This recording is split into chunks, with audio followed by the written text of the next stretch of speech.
Kenapa engkau masih bersedih? Dengarlah pesanan ini. 1.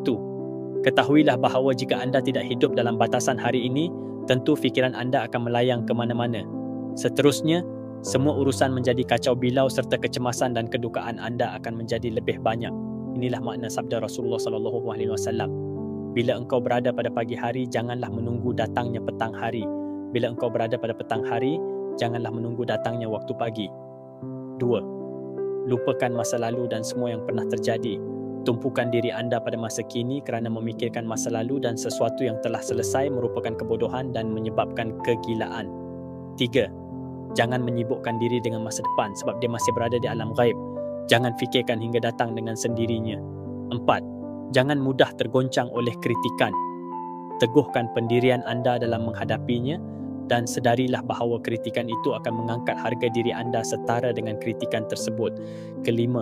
Beriman kepada Allah dan beramal soleh adalah kehidupan yang baik dan bahagia. 6. Barang siapa menginginkan ketenangan, ketenteraman dan kesenangan, maka berzikirlah kepada Allah. 7. Setiap hamba harus menyedari bahawa segala sesuatu yang terjadi itu berdasarkan ketentuan qada dan qadar.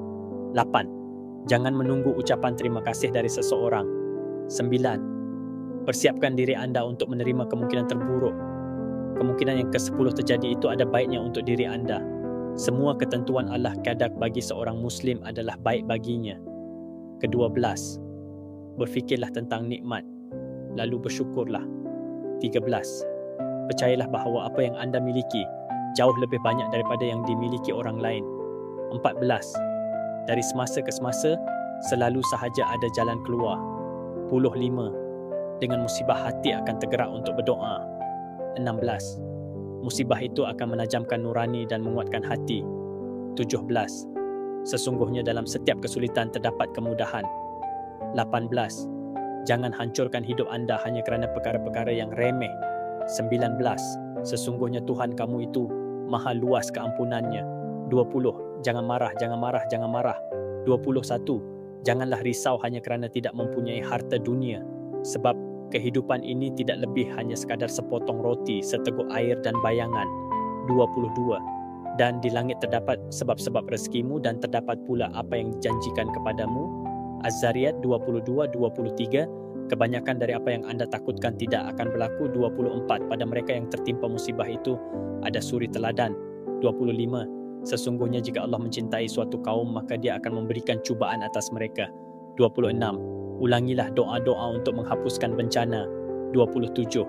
Anda perlu melakukan kebaikan dan menghasilkannya, dan tinggalkanlah kekosongan atau pengangguran. 28. Tinggalkanlah semua desas-desus dan jangan percaya kepada khabar angin. Kedengkian dan keinginan anda yang kuat untuk membalas dendam itu hanya akan membahayakan kesihatan anda sendiri lebih besar daripada bahaya yang akan menimpa pihak lawan. 30. Setiap musibah yang menimpa diri anda adalah penghapus dosa-dosa.